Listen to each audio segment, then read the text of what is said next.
get blinded, and then I'll have to get up and put my boob in the camera and get the blind.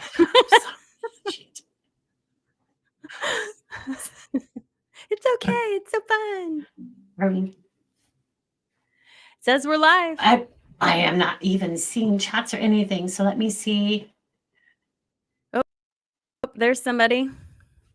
Oh, that's you. Hi. That's so okay, funny. so it's going to take me a second to figure this out. I'm trying to find the chat. It's a private chat. I don't want a private chat. I want to be able to talk to everybody. If you guys are watching, if you can see this, go ahead and say hey, and hopefully my chat will pop up so I can see. Yeah, on my screen, there's a chat on the side that I see. I think private chat is between you and I, and then there's stuff on the side over talk here. Shit, we just go, I'm kidding.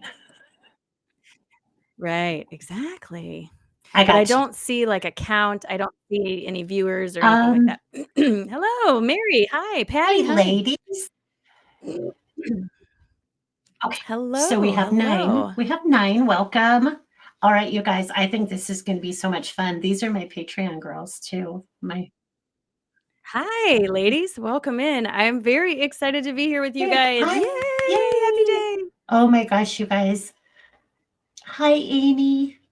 Hi, Michelle. Patty. Helly. Hello. You guys, look who I have. Tanya, hello. Look. Rachel. Hi, Reiki, Rachel.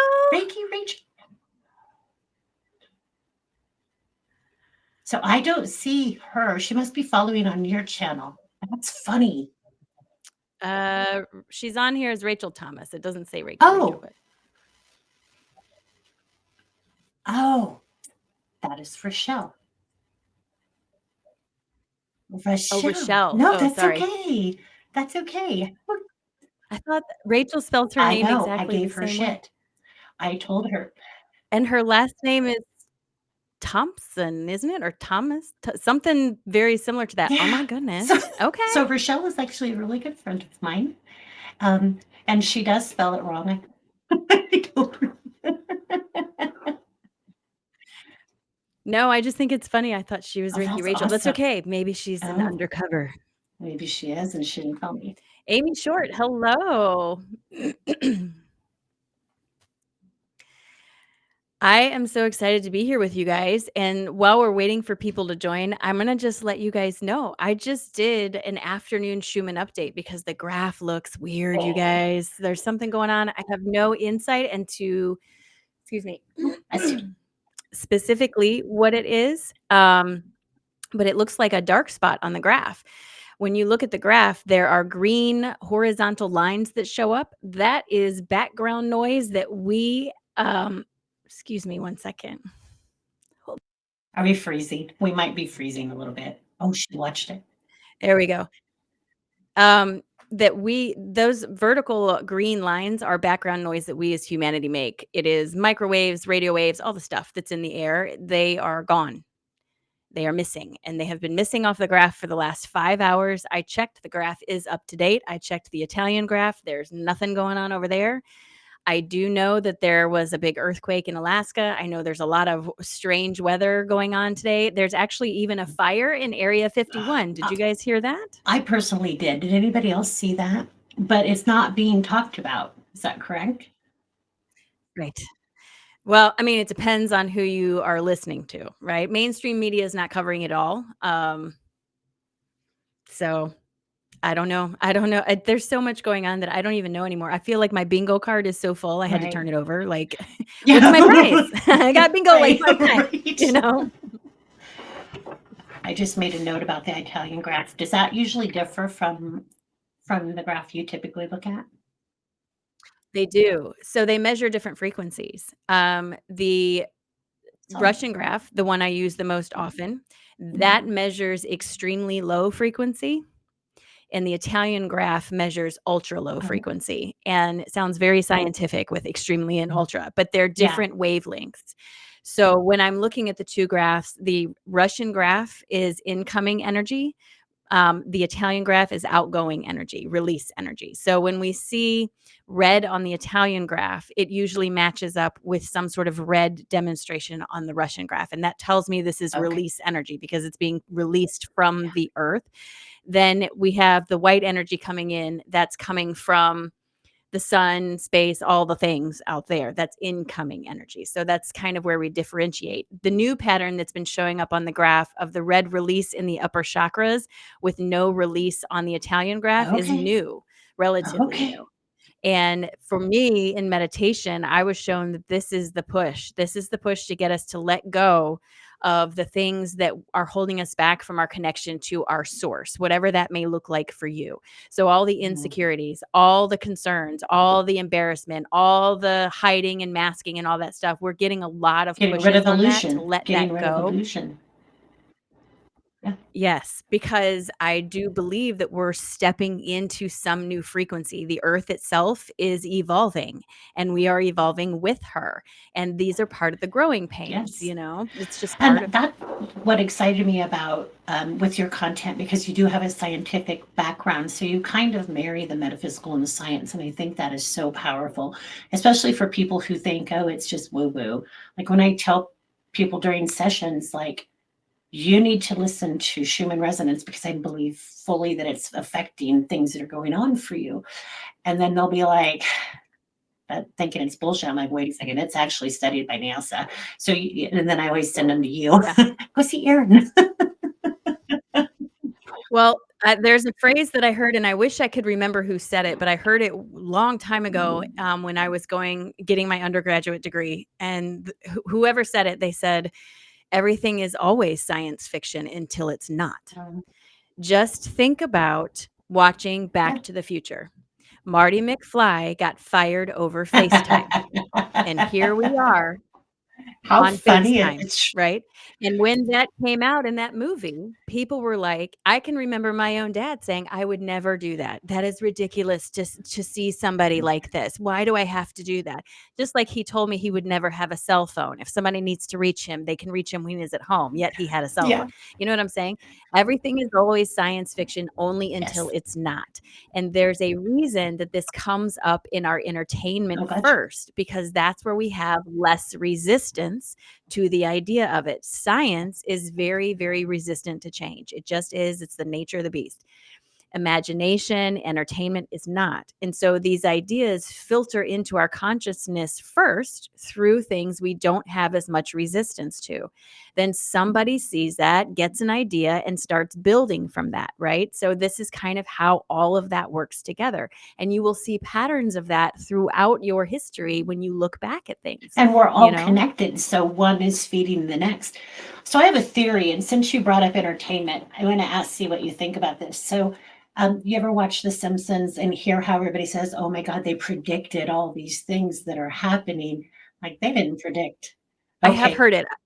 I haven't watched much of The Simpsons, to be honest, but I know what you're talking about, yes. That people think that The Simpsons has predicted everything. I believe that it's been created because of, oh, I watched this and all these people are watching it and then they're putting in that energy. So I think it's something that's actually being created. Well, that's momentum, right? I mean, that lines up with law of attraction and momentum, Absolutely. which again is not woo-woo, Yes. it's just resonance. That's all it But is. if we can't put our fingers on you it, know? it's really hard for some people to comprehend or to grasp. I just Yes, today absolutely. went to a venue that I'm going to be doing an event at on Monday, and one of the people that's going to be there cooking for the event, is pretty sure I'm full of shit. So, but it's something that unless you put a finger on it or you see it, that it's kind of hard to believe. So that's why I really like that you Yeah, have that absolutely. scientific background where you can go, this. Yeah, I am a scientist by nature. I have always been curious. I have always loved research. When you used to get assigned a research paper in college and everybody's like, oh God, I'm like, how fun. I love research. I love research. I love to learn. I'm a lifelong student. I stay in school. I don't ever finish. I'm currently just taking a single class right now Oh from my Lord. Harvard, just Oh my Lord. learning things so that I can learn them. That's fabulous. I mean, I feel like I don't want my brain to be idle. I want to continue to expand Yeah. and grow. And when I went through my awakening experience, as I started to reestablish myself, because I felt like everything blew up, I started to recognize that if mainstream science and metaphysical science would just have a Yes. conversation, we could get so much Right. more done, you know, Right. because one explains the other. And we are getting very, very close to something called a theory of everything, which is something Einstein was working on, something that rectifies traditional physics and quantum physics. There's a missing chunk Okay. in the middle, and it's mathematical in nature. But if they can figure out that chunk, it will explain our whole existence from the teeny tiny strings inside of quarks all the way up to planetary movements and universal movements. And there's a guy, his last name is Hawkins. I can't think of his first name, but he has a theory. It's called the Hawking's omniversal theory. It's Uh-huh. HOT for short. And he has the math to finish this equation. And he talks about black holes and he talks about energy and bilocation and all this stuff. This is a trained scientist who has done the math and got the paper, and he's gaining Wow. traction in the They're not field because laughing he's him not out just of saying, the. they're That's not, fabulous. because he's putting it up for peer review. He's saying, "Here, take my work. Prove me wrong," and they can't. So it's just starting to sort of bubble under I'm the gonna look him up. surface, and I've been really following this guy. I believe he's actually in Chicago, because every time I see one of his videos or posts, the location is Illinois, Oh, okay. Chicago area, and Northwestern is here in Illinois, Chicago area. It's a fantastic school for physics and science and that sort of stuff. So I kind of wonder if maybe he's there. Hi, Julia. So we are getting closer and closer and closer to this idea of understanding how our world works, from the teeny tiniest particle possible to the largest particle, largest Oh, body let's see. possible. This is fast. Okay, so now I have another one that just popped into my head. Timeline collapses. How do you feel about Yeah. those? So I think that they're Yeah. definitely things. So the way I understand it is there are multiple kinds of timelines. We as individuals Mhm. have our own timelines, and you change timelines thousands and thousands of times per day. You are a projector. You are projecting out. So you kind of have to think about it like a room full of film Yeah. strips, right? Wherever your projector is pointed is what you are going to see on the wall. That is your timeline. Then there's collective timelines. We are a Yes. species, so we share a collective Yes. focus, right? This is what our society is. That takes longer to change because it's more people involved, and momentum is really strong with a lot of Boy, right people, right? now. That Right, exactly. And then that timeline is further divided now between the awakened and the unawakened collective. And we hear Bashar talk about this Yes. all the time, that these timelines have been slowly pulling apart. And he describes it like glass walls. Just because you aren't in that timeline doesn't mean you can't Yes. see it, right? And the way I explain it to people, visualize it this way. If you have a very good friend that lives in another state, if you called them up and asked them, "Do you know what's happening in my neighborhood?" They would have no idea. It's like being in another Yeah. timeline, right? But if you tell them about it, now they're aware it is part of Yes. their timeline. That's Yeah. kind of how that works, at least the Yeah. way And I I think that makes understand it. perfect sense. When like so for those watching, psychic is actually the Greek word for soul. So when somebody tells you they're psychic, it's not this woo woo, they're going to wear, all the flowy black, although I do sometimes wear flowy, staring at a crystal ball kind of energy. Psychic is the Greek word for soul. And what that means is they have the ability to tap into your soul's journey, your soul's energy, and what's going on, what's been going on. And sometimes people come and they want us to read the future. I don't really do that myself. I don't really see myself. No, and I don't I yeah, and I say that a lot too, but I want people to understand it's impossible to predict their future. It is impossible. You can talk about probability, you can talk about momentum, but at any point in time, anyone Is has free will to make a 100%. decision at the drop of a hat, and it will take a left turn We have free will. There is no way to predict the future. You can talk about, when I look at people, when I do readings for people, I'm not seeing their future. I see Oh, probabilities. that's interesting. I see stronger probability over here Yeah. than over here. For me, what it visually looks like is, if I'm reading for you, I see you, Melissa, sitting in the middle of like a half moon table, right? And you have all these threads coming out from you. These threads are Yes. possibilities. And depending on how many of them are vibrating, in if they're clumped up or spread out, that gives me an idea of where your Huh. focus is. And I can hone in on that and kind of pull information forward with that. But there's no way to predict the future. And part of the reason that I really am resistant to doing like love Yeah. readings for people is because I don't want to meddle in your love life, because there is nothing that I can tell you in this reading with you that is not going to change a behavior that you would have after this reading. Your love life Yeah. is your Yeah. business, and I do not need to be part of that, you know? Yeah, those are probably not my most favorite. I don't necessarily do readings like that. I don't have, oh well, let's look at your love life. My specialty, I kind of am really good about honing in on trauma. I'm like, let's pop that pimple. And I Yeah. just, sorry, people. But here's where we're going. But I will tell you, I Yeah. did have an experience with somebody who came to me, and I had done a few readings for her over the years, and she was getting ready to move. And I clearly saw acreage, I saw a farm, I saw four wheelers, I saw all the things. And she was like, that's really not what we're looking for. And her dad ends up coming to one of my events, and he's like, Melissa, they live on a farm. They have I mean, he was so just everything just kind of nailed. Um, and so, but I typically don't do that either, just for the record. But it was something that was so Yeah, incredibly no. clear that it was just like, bam, this is what this, you know, some people say, well, maybe she manifested it because you put that in her energy. So there's always that. There's always that argument. There's always gonna be that argument, Yeah. right? People Yeah. say, with Reiki, "How do you know it's not placebo?" Well, here's my answer. Does it matter? Does it matter? If you feel We have better, some does it Reiki matter? practitioners on It here. doesn't So matter. I love that I they, fully believe in Reiki, 100%, but yes. when people wanna argue with me about it, my answer to them is, if it helps you, does it matter? Because you feel better. Stop trying to dissect it and just allow it to help you. Yeah. And through allowing that to come through and not getting so like tangled up in this tiny minute details, you never know what your mind is going to open to.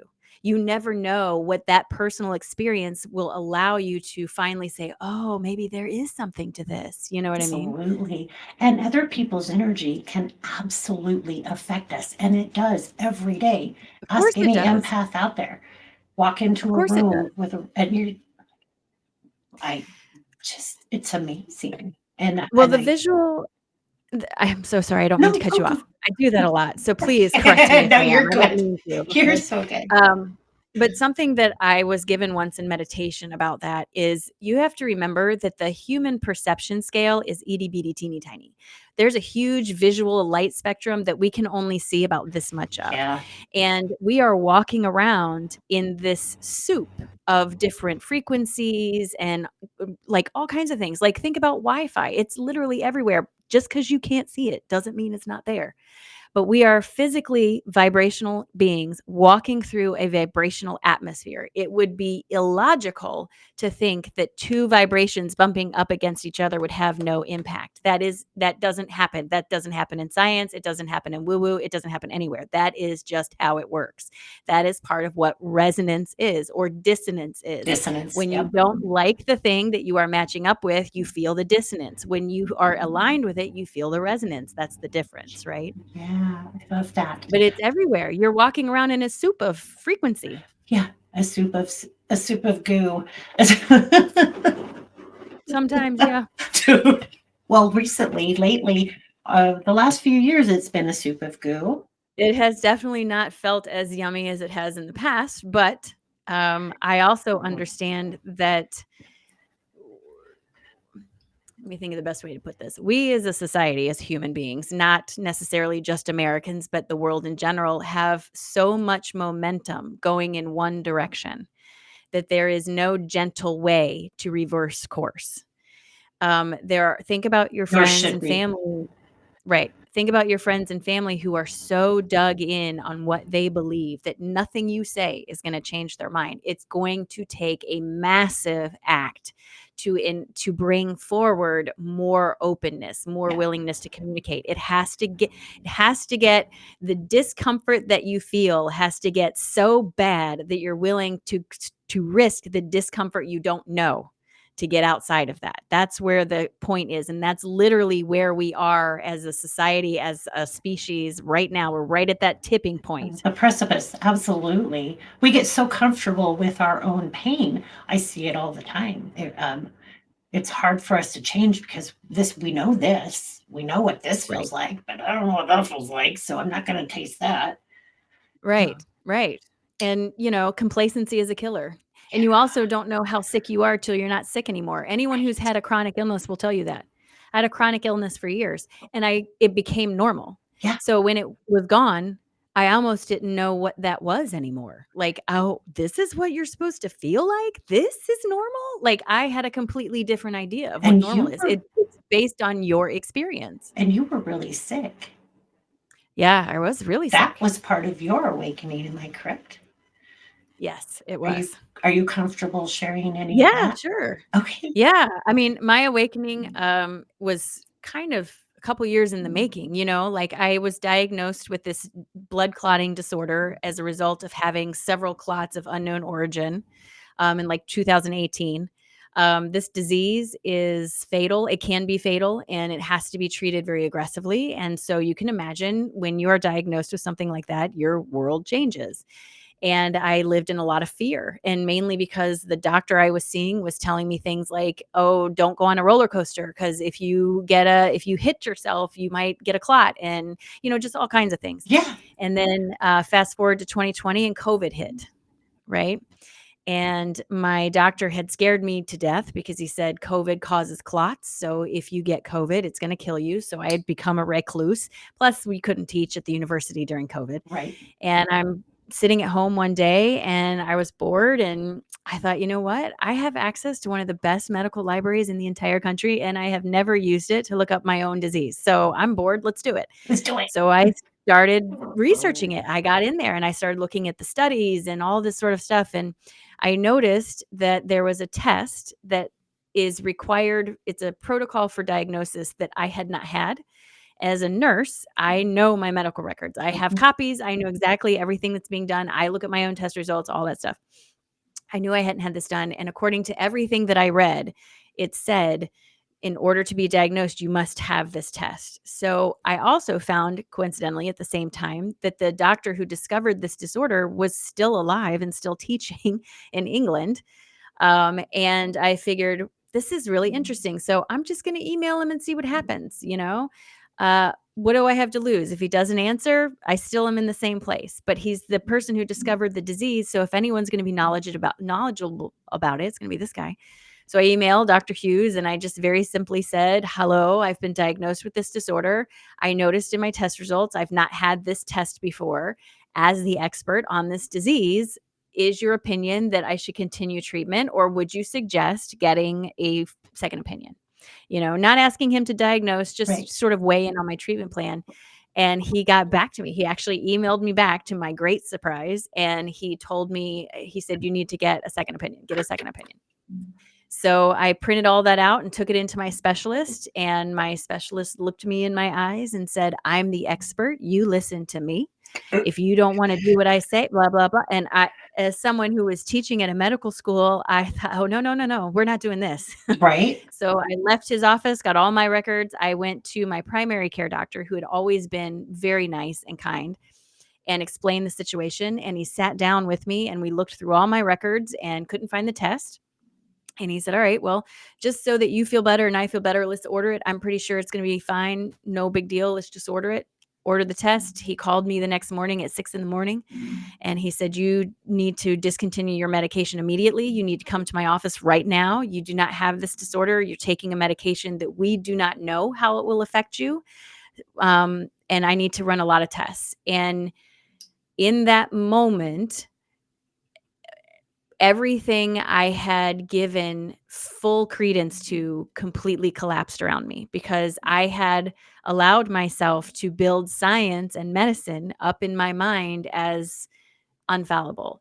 All the answers, everything is there. Trust, trust, trust. Even as a nurse, trust, trust, trust. And suddenly I found out that this had lied to me. And for 2 years, I'd been taking this medication that might be killing me now, Devastating. very much. And for someone who was so strongly rooted in science, everything, I had a total mental collapse. I couldn't have a conversation. I don't think I got out of bed for several days. I just was going over in my head, like, how could this happen? How could this happen? And my daughter, as sweet as she is, she came in my room and she said, "Mom, have you ever tried meditation?" I'm like, "That's ridiculous. Get out of here." And she just was like, "Well, I'm just seeing nothing else is working, so maybe you should try it." And I was like, "Oh." I like her. So yeah, she's really sweet. And at that time I was so desperate. I was like, "Fine." And I have such a busy mind that in order to get myself to meditate, I have a big bathroom with a walk-in closet off of it. I went in the bathroom, turned off the light and shut the door, went in the closet, turned off the light and shut the door, put on a blindfold, and then sat in that closet because I was so overstimulated. Oh my gosh. And I put on my headphones, and I don't even know what I turned on. No idea what I turned on. And suddenly my whole world cracked open. I was having visuals, I was hearing things, my whole body was hot and pouring heat out of it. It was there are no words to quantify what that was like. But that was it pretty much. After that, I was like, "Holy cow, there's something going on here." Yeah. And your world just got shook upside down, like literally. It completely did a 180, completely. Yeah. And then you started looking for answers. I did. I started looking for answers, and what I got frustrated with is, as I'm a very practical person, I wanna know the answer to the question. I don't wanna read 600 pages to find a 3-sentence answer, right? And what I found in my awakening experience is I wanted to learn about specific topics, manifestation or whatever it is. I would buy a book, read the whole stinking book, and still not have the answer to the question I had, and that was incredibly frustrating. So, in order to fill the gap that I could not find the answer to, I did my own research, and I just started pulling together information, and very slowly over time, I would write this all out, and very slowly over time, I ended up with a 650-page spiritual reference book Yeah, that that's is like fabulous. it's like an encyclopedia. You can open the book and turn to page whatever. This is about quantum physics and metaphysics and how they work together. Go to this page, you read that. And then from there, I was kind of like, well, what do I do with this? Right. Like, I'm a teacher at heart. I've always been a teacher. So I started putting classes together and using this as my textbook. And now on my Patreon, when you go on my Patreon in the shop, Uh-huh. all of those PDFs are chapters out of that book. Okay, that's fabulous. So for those of you who are interested, I'll share, or you can, I think, do you have access to the chat? I can see it, but I can't add anything to Okay, it. do you I want can't me tap. to, do you know your, so I don't have mine memorized. Do you have yours? It's just Consciously Erin. I'm Consciously Erin across all platforms. Anything I'm on, if you just type in Consciously Erin, you should find me. Or if you go to my website, which is consciouslyerin.com, I think there's a direct link from there. I'm going to shut this blind because it keeps blinding me. Okay. And adjust my light a little bit. Sorry. Nope, all good. I I already told you I was No, afraid that's I would okay. have to put my boob in the camera, so I'm glad you did instead. Well, that's a little bit better. Okay. All right. I already warned Erin about my cussing, just so you guys know. I cuss too. I just, I don't all the time, but Oh, my okay. husband always says, when you're serious because you start cussing. And I'm like, Oh, oh yeah, okay. That's when I'm ready. That's when I mean business, I mean it. Uh, uh. Rochelle says she follows you on Patreon also. That's awesome. Yeah, I'm a teacher at heart, and my goal is to be the bridge between physical and metaphysical science because they are not mutually exclusive. They work together, They should and and they can, absolutely. all we have to do is open our perspective. Science, as a scientist, I say all the time, science is very arrogant. It thinks it knows everything. And Yeah. if you've ever had a conversation with an older doctor, you know that. Yes. Yeah. Yeah. You Yes. know? Their bedside Um, manner. Right? yes, Say, yes. Yeah, the one thing I will say about that though, just as a side note, I was teaching at a university medical school, right? And right before I left, what I noticed with the incoming class of students is these students were the ones asking, when is it appropriate to suggest acupuncture? When is it appropriate to suggest meditation? When is it appropriate to suggest somatic stretches rather than physical therapy? They were starting to really answer the question. And yeah. it's really interesting to me that it was like 3 years after COVID, right? So these kids that were coming kids, they're adults, but these Right. first year Younger. medical Yeah. students that were coming in had just spent the last 3 years in isolation, and they were all looking for a way to connect to something bigger. Every student I interacted with. So I feel like our medicine is on the tide. It's starting to turn. These generations that are coming forward are bringing bigger ideas, more openness, more willingness to discuss things. I'm sorry. I was Yes, just, exactly. yeah. Yep. Tanya. Exactly. Cussing is great. Cussing is great. Cussing is great. Get your point across. Okay. So you had, I would say you got like the quick start into the metaphysical because that wasn't your world prior. And so 2020, that's only No. been 5 years. So that's kind of Yeah, like you're on the advanced track. Go. right. And people, you don't recognize that No, I when you're in get the it. middle of it. Yeah. It's only in hindsight. It's only in hindsight that you can look back and go, Yeah. "Holy cow, look how much my Dude. life has changed," because Yep. you're in the middle of it. You can't see that. 100%.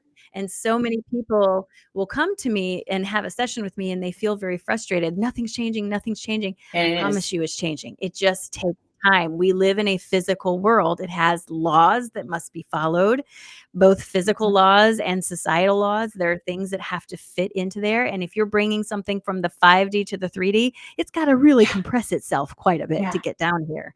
So things have to change. You have to be patient. It is changing. It just takes time. I didn't get here overnight, but looking back, it felt like it was overnight Yeah, when you now, look back to you see, know? so mine has just been since about 20. I started to wake up around 2006, but it wasn't until my son took his life in 2010, and that really is what catapulted my mediumship. I didn't look for it, but I thought I was losing my shit. So I Yeah. started hearing things, feeling things. So, um, and I remember when I was in the midst of building myself and learning and understanding and trying to figure it all out, it felt like it was dragging. It was going so slow. But now when I look back, I'm like, 10 years gone. Just, Yeah. dude, that's crazy. And for me, that really speaks to the dualistic nature of our universe, right? We are in a dualistic Yes. universe. This is why we Yes. have karma. Not because karma is here to teach you a lesson, but karma is about balance. It's about balancing You're things, preaching, right? sister. And so something to remember is if your physical universe is very structured, it's very defined, it has hard goals, it's show me the proof and then I'll believe you. All that is your physical universe. Because we live in a dualistic natured universe, your metaphysical universe is 180 degrees different from that. So what that means is nothing has a clear definition. There are no hard fast goals. It's believe it and then I'll show you. It's Yeah. completely opposite, and that's where the balance Yeah. comes in. Yeah. Well, I just had that conversation, I think a few days ago on my own Patreon was don't see it to believe it and you'll see it. Believe it and you'll see it. So Yes, we always want absolutely. like, well, I'll believe it once I see it. Well, you might not ever see it. It's like Right, exactly, because law of law of attraction's attraction. real. It's It's real. And I very love that real. you talk about karma being a balancer because that is one of my pet peeves is hearing people say karma's going to get you. That is not karma. Right. That is not karma. I know she gets I called a bitch know all the time. it's She's so so nice. difficult. So here's the story that I use. Here's the story that I use to sort of demonstrate karma, right? Let's say you and I have incarnated together and you take my Yeah. life for whatever reason, right? What that shows is a complete disregard for the value of my life. We reincarnate together and I do that to you. Now we have the same karma. Nothing has been solved. So instead, we would reincarnate together and you would take on a role that would require you to unconditionally care for me, a parent, a lover, a child, something to that effect. And that is where you find the balance in that action. So that was one right? of the things with my son. My son took his life, as I said. And one of the things that I am understanding through his contact is that because he committed suicide, now in our next life, which I already know is happening now, another conversation, but he may have to be a caregiver for somebody who is going through that, or he may incarnate to be a counselor or a therapist, or but somebody who's he's going to have to understand that he's not being punished. And I tell people I've never seen hell. I've done 4,000 plus readings. I've never seen hell. I've seen lots of love and lots of support for the soul, Yeah. but never a place where anybody is punished. No. And throughout my life, I've tried multiple religions for seeking reasons. And the one that I was a part of most recently, which was 20 years ago, was the Baha'i religion. And not a I lot of have people not. have heard of that, but it's actually quite beautiful. They do not seek you out. They do not evangelize. They do not do anything like that because they are believers that if they have the truth you need, you'll find them. 100%. And they are very accepting of everyone. They teach from all the books of the major religions, not just one, because they believe that at its core, most major religions are trying to teach the same thing. It's just the bureaucratic bullshit that you have to get rid of, right? Indoctrination. Yeah. So they keep Right. So they teach from their books, but they do something called firesides instead of church. You meet at someone's house and you have a discussion, a Socratic, where you sit in a circle and you talk about the topic and everybody gets a say, right? So that's how they work. But once I was at a meeting and someone said, well, what is hell? And the way the person explained it was they said, well, if you think of God or source as warm, loving, accepting light, then hell is distance from that. And that can be on earth, it can be in your mind, it can be anywhere. And it only happens as a result of your choices because you removed yourself from the light. And it's always there and it's always calling you, but you still have the choice. And I thought that was That's such a profound. beautiful and eloquent description of what that Yeah. feels like. Hell can be exactly where you are right now if you have made choices to line your life like a flip. You know what I mean? Getting Yeah, tongue I twisted, you think know I what I'm got you. saying? Yeah, that's profound. I think that was a beautiful way of describing that. Because we do get pretty caught up in that hell. I really love the idea, and something that I want people to know always is how protected and how loved they are, and how much power they have. I mean, the fact we were given dominion at birth, we have dominion. But when we're fooled into believing that we don't, and then we give our power away, is when we can start taking on Yes. a lot of things that aren't necessary. Yes. Yeah. Absolutely. Yeah. Couldn't agree more. Couldn't agree more. Everybody's sovereign. Everybody has a choice.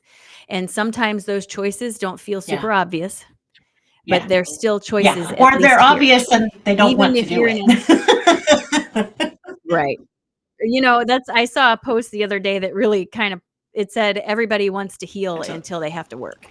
It Accountability is is. really hard. It's really hard to take accountability for some of the crap you've Yeah. pulled in your life. But once you do, it's very freeing. It's the release of guilt. It's the release of I shoulda, woulda, coulda. It's the release of that and letting yourself sit Yeah. with where you are instead of being so concerned And on it's where you've such been. it's like letting go of a balloon. It's just an unbelievable release. I like when you see people who are in unhappy marriages and when they finally let go and they finally say, okay, this is dissolving and I'm going to allow it to dissolve instead of beating my head against the wall, and to see how much freer they feel after they do that. And just, oh my God, I've been holding Yep. on for dear life because they think either some people think the church is against if they divorce, or I made a vow. There's a lot of shame. There's a lot of shame and a lot of guilt, but something I would really encourage people to remember now, just tiny little backstory. When I met my husband, he was in school to be a preacher. He was in seminary. He's not anymore, but I did work for the um, Catholic Church. oh, did you? So something he once told me that I thought was really interesting is he said, when you think about the Bible and clergy, you have to remember that the intention behind clergy was not to interpret the Bible at first. The intention behind the clergy was simply to read it to you because Oh, people couldn't read. And so you had to have someone to read the material to you, but it was not supposed to be their job to interpret it. But then people started to be able to read. And then the masses were a little less able to be controlled because you don't there have you this go. authority figure giving Yep. you the knowledge. And so then the structure changed within the church to say, no, I am, Yeah. especially the Catholic Church, no, I am the one to interpret Yes. this for you. You must listen to me, even down to the fact that they say you can't even talk to God. You got to go through Mary or Yeah. whoever, you know, Yeah. like what is Yeah. that about? And Kathleen Madigan is one of my favorite comedians, and she's so hilarious. She talks about it all the time, being Irish Catholic. She said, I was growing up, and my friend is telling me she just prayed to Jesus because she lost her keys, and I'm having a stroke thinking, oh my God, you prayed to Jesus for what? You know, like, You can't go to it's Jesus. really, really funny. Right, she's very funny, she talks about it all the That's time, funny. so, it started out with good intentions, but just like many things made by man, it gets corrupted by greed and control Yeah. and all the stuff, you Unfortunately, know? isn't that the truth? So much has been corrupted and bastardized and shifted for political reasons and for power and so I do absolutely believe that that's shifting. I don't think that it's going to be anytime soon. I don't think tomorrow we're going to wake up and rub roses and bubble gum all over the place. But I do think that there's this huge shift. But I also think that's the reason we're feeling so. I mean, I want to use the word heavy. Um, I believe that the planet is being hit with more light than it ever has, and I think that's why the shit's coming to the Yes, it has. surface. It has to come up. Yes, it's measurable. It's measurable that the planet's been hit with more light than it has in Yeah. quite a long time. We're in our solar maximum right now, and the amount of sunspots that we get are Yeah. off the charts. And it's really affecting the planet on a Yeah. geological level because it doesn't just affect us, it affects the Yes. planet as well. You know, these earthquakes, the tsunamis, the hurricanes, where do you think this is coming from? It's radiation that's being sent to the earth by the sun. This is where this, I mean, climate change Yes. is part of it, but everything is magnified. Everything is just getting stronger and stronger and stronger. And it really lines up. I don't know a lot about it, so I'm only going to mention it, but I encourage everyone to look it up. But there are cycles in called the yugas, right? And there's this feeling of we are in a Kali Yuga, which is an Indian. Gonna I don't Google know it. if it's Hindu or what it is, but the Kali Yuga cycle is the cycle of destruction.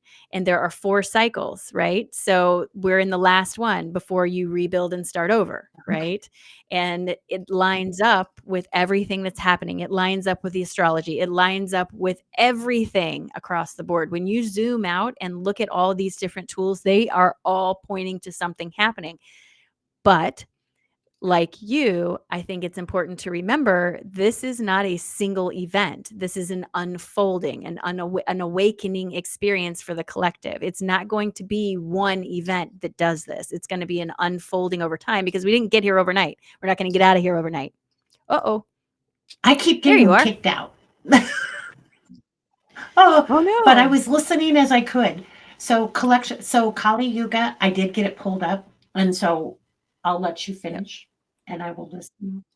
Oh, Go you're ahead. done? That's it. Oh, of That's I course. don't know enough about it to speak a whole ton on it. I just recently have started looking into it, but it's a cycle that lines up with how we're seeing things Okay, unfold. so it's spelled for anybody who wants to Google this, Kaliyuga. It is the fourth and the present age of the world cycle of yugas in Hinduism. Yes. Okay, Yes. 432,000 years is how long it lasts, and its main period is 360,000. Which lines up with the Younger Dryas event. Oh, see, I'm hearing some things. Okay, I'm gonna write those down. So, yeah, Graham Hancock is a fantastic resource to look into about um, geological things that have happened in our past that he has alternative explanations for. And I like him because he's evidence based. He's not just throwing it out there and saying, this is what I think. He's pointing to things. And he never says, I love him because he's Right. very diplomatic. He never says, "Oh, it's aliens," or "Oh, it's this or that." He says, "I don't think it's what we said it was. I think there's something else." And he kind of leaves it very open to you, but all the evidence that he's presenting to you is, I mean, it leads Right. in one direction. But even like in I say it wrong Go all the Becky time, but template. Becky Mary, my, yeah, so my we're friend Mary on here, if she's still on, she has been studying that. right. So they are even discovering more stuff there. They're uncovering they just uncovered like a new pillar that has another stable sign on it. And I can't remember exactly what he was saying, but there's something about the cardinal signs that have been uncovered or something like that. There's Yeah. something going on there, Yeah. you A know? lot of, yeah, Mary's here. So a lot of change, a lot of, so I'm getting a lot of downloads, so I apologize. So when No, I it's get weird okay. and It's good. quiet, it's just I'm just hearing a lot of stuff. That's Um, good. Throw it out there. I'm excited. it's like, I also think it's a really good way to show how people work differently with their intuition, right? yeah, So yeah, so for me, I like to call myself a clarity coach. I'm an energy modulator. So when we start having a conversation, what happens is my energy reaches out and connects to yours and starts doing this. And I start getting information and I will just start talking a stream of thought. I'm not necessarily conscious of where it's coming from, but yeah. it's coming from my connection to you and where your interest is. And then Oh, for you, you're getting these downloads separately on the side here. yeah, I hear. So I'm clairaudient, so I hear a lot. When I do readings with people, what I have recently started doing, and this was guided from my own guides, was from my solar plexus. I imagine myself plugging in.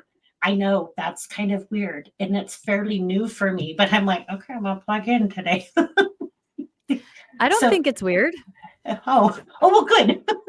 You're just plugging into the power source. That's all. It's plugging into their power source and to their information. I'm not taking from them. It's to me and through me. So, but most of the time when I get information, I hear it. So I hear it clairaudiently. And sometimes it's weird because then I try to hear, what am I hearing? Why are you talking to me? I'm having a conversation with somebody. Okay. Right.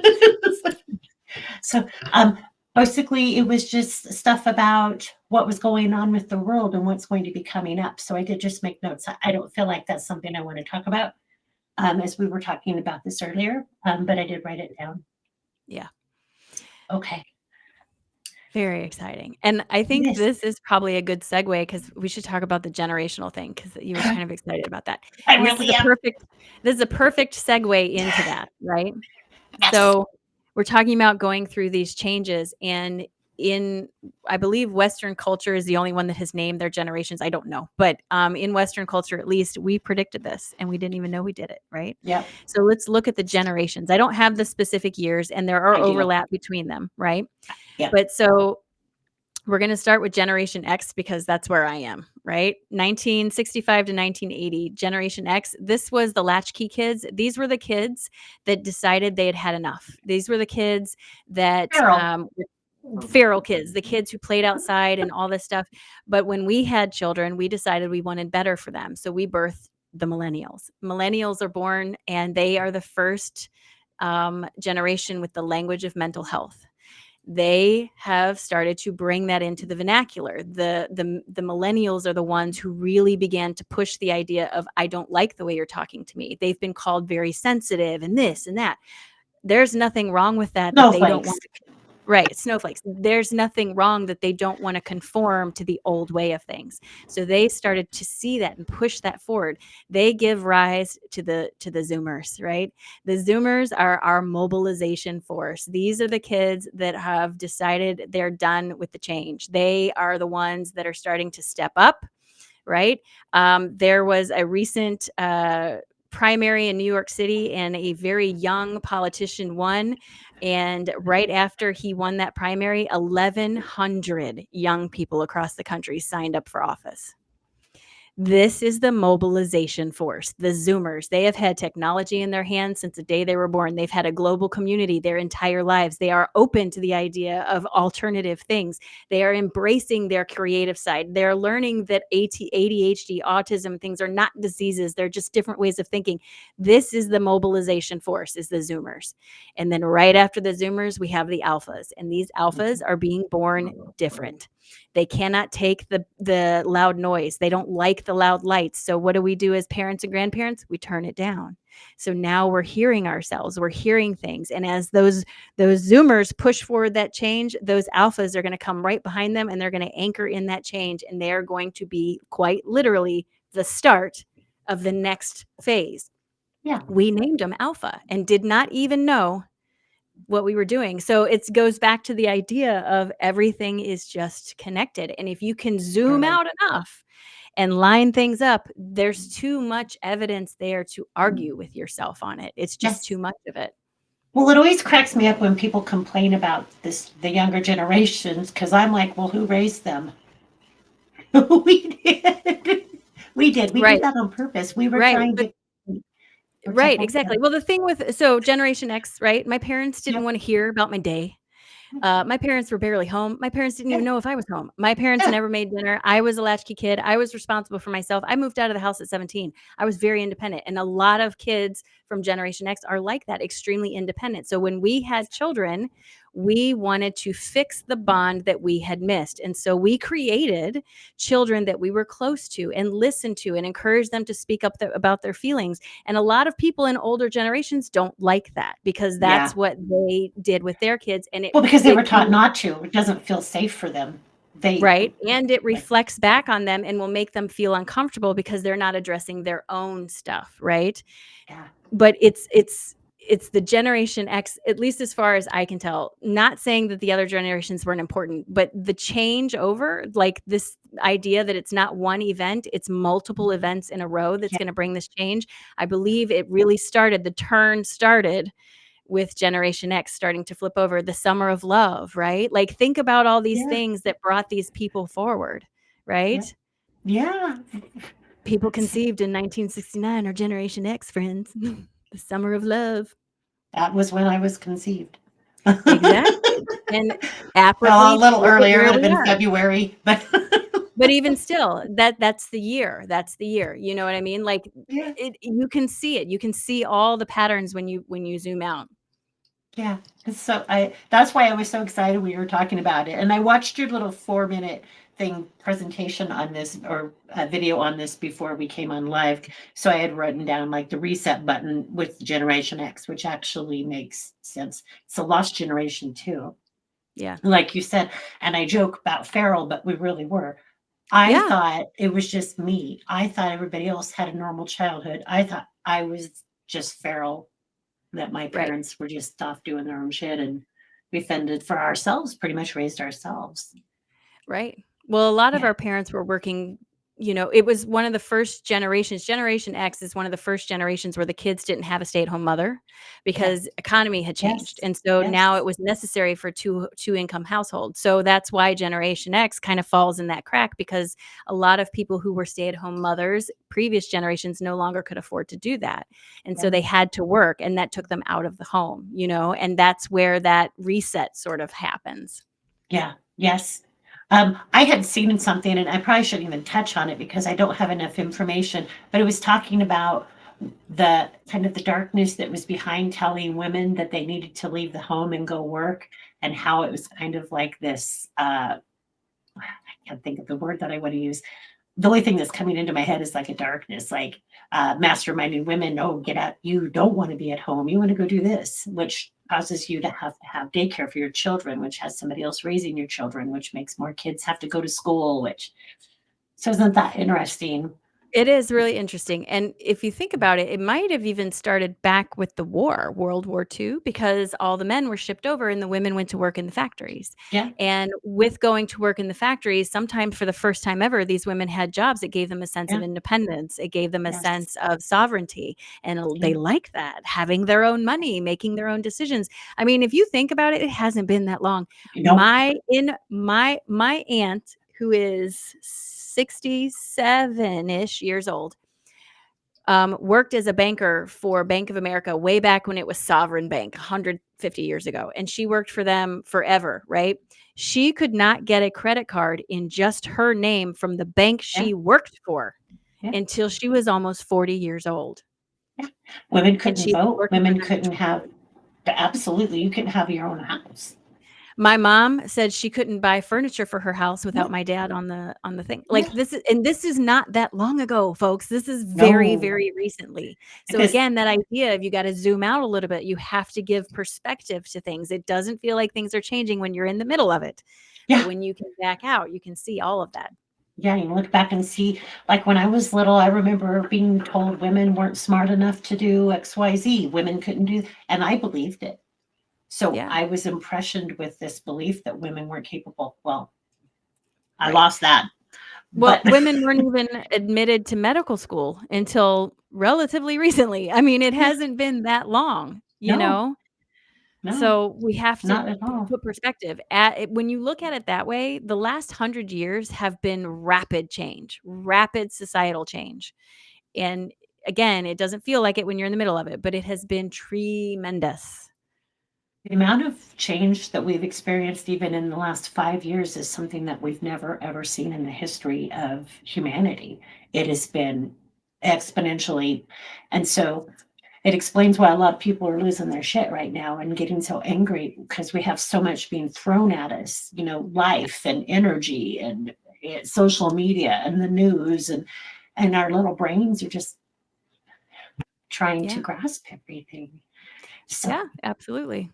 yeah, it's just a lot. And I believe a lot of us are here as little beacons of light too, where we're transmitting energy. How do you feel Yes, about that? I agree. Yeah. And I agree that many of us are purposely planted in very dark places.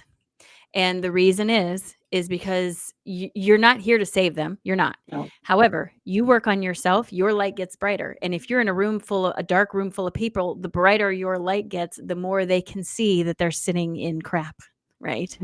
The more they start to feel that discomfort around them, and they will make the choices themselves to do this. I try Yes. to tell everybody, you don't have to. You are not here to save a single person on this planet except you. But the side effect of you helping yourself is that you help others. That is a When you, side effect. dude, when you live your authentic truth, you empower other people to do the same because they see like, oh, she's saying some pretty crazy stuff, but she's okay. Yeah. Because Yeah. sometimes people are even afraid to speak up for themselves. I was just catching June. She says, my mom is 94. I love talking with her and what she went through in 1931 up until now. And she has an iPhone too, Snapchat, and knows how to text. Okay, Oh, that's she's awesome. doing better than I am. Dude, I don't know Snapchat. So she's That's doing awesome. I can't imagine. She must have her perspective on how things have changed must be oh, amazing dude. I bet it because is. just thinking how time like what society even looked like in 1931 versus what it looks like now, you know? I mean, I can remember my grandmother who's been gone for several years, but she immigrated here from Ireland when she was a young woman. She was in her late teens, right? And she came from a very poor part of Ireland, very, very poor when she got here. And when I got married and had kids, I got a minivan that had a TV in the back, one of those fold down TVs. Yes. And I'll never Yes. forget, she got in the back of my van and she looked at that and she goes, "What is that?" And I was like, "It's a TV, Grandma." Oh, She's like, "Why would you be watching TV and you're going to be driving the car? You got to be paying attention." I'm like, "Well, it's not for me. It's for the kids." She's like, "Why would I need to watch TV?" And I'm like, "Because we're on a road trip." And she was like mind blown. How does I it feel work? like you need to talk in that dialect the rest of the show. It's hard to keep up. That was awesome. She had such a thick accent. She lived in America for like 60 years and never got rid of it. And I asked her one time and she goes, "Why would I? I like it." And I was like, "All right." I That's- oh, But just oh, even something as simple as that to us we take for granted, she completely was mind blown by the yeah, idea that it would work in the car. She had the yeah. same microwave my whole life. It was this like old dial I microwave can that I'm imagine. sure I'm sure we were all being irradiated every time Oh, she I used it, and it guarantee took it. We just as still are. long as the oven, so I'm not even sure, like, why, but, she came from a place where she didn't have anything like that, so to her, America just blew her mind, Oh, sure. Oh, I have a question from Allison. I'm going to pop it up on the screen. What are your thoughts on star seeds and light workers? I feel like so many millennials are light workers. So I love that. I think that I don't know definitions, but what I Okay. know is that yes, as the successive generations come forward, they come forward more and more awakened, right? Like Yes. the alphas are being born awakened and they tend to stay awake for a lot longer.